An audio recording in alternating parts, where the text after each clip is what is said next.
We need to help people who get stuck in these fires, in these disasters, in earthquakes, floods, and droughts. I just do not believe that the American people think when you have that kind of act of God, and that is the legal term as well as the true term, when there is an act of God like this, you can't be on your own. Last night, our leader tried to move to a bill that would allow us to take up assistance to these people in desperate need and keep our promises to those who were the victims of disaster in my home state and other states. Here's a picture, because pictures are worth a lot of words. Here's a picture. Look at this.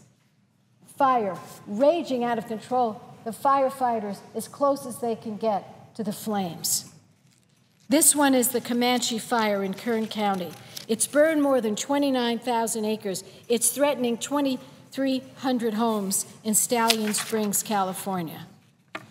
Now, firefighters have gotten this fire 60% under control because they've had help from FEMA. They've been able to get help from the federal government. But fire season in California has just begun. A lot of people don't realize that in our state, September and October are the hottest months, the driest and the hottest months. And so every wildfire threatens our communities, just like this one.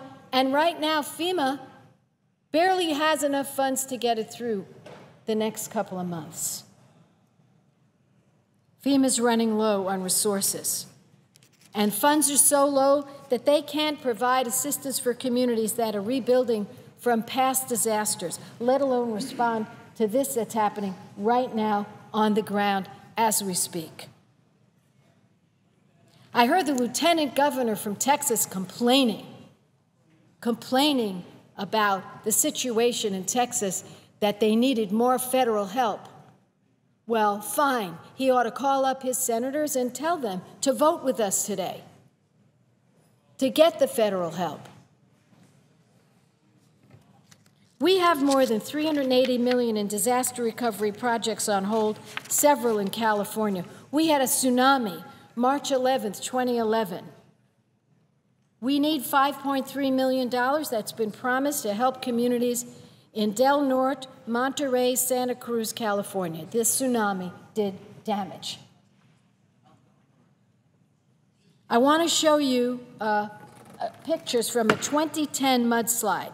In January and February of 2010, we were hit in California by severe winter storms, flooding, and mudslides. You could see a very important road that's been blocked, and again, shutting off people because we have a lot of mountains, and we have to cut through those mountains. So in Calaveras, Imperial, Los Angeles, Riverside, San Bernardino, Siskiyou, all those counties were hit, and FEMA promised the monies. They met the criteria. They had the level of damage, and they're waiting, and right now they can't receive the $3.5 million they need to recover. That's what this impasse is about. This isn't about make-believe. This is about real people cut off, shut off, businesses shut down, people laid off, suffering. And let's not have a political spat around here. This isn't a partisan issue. When your neighbor's house is on fire, don't haggle over, the price of the garden hose. Get the hose out, connect it, and put that fire out. Now, the good news is we have people from both parties starting to realize we have to do this. We have to send a message to the House. An emergency is an emergency. We have to put aside politics for the good of our country.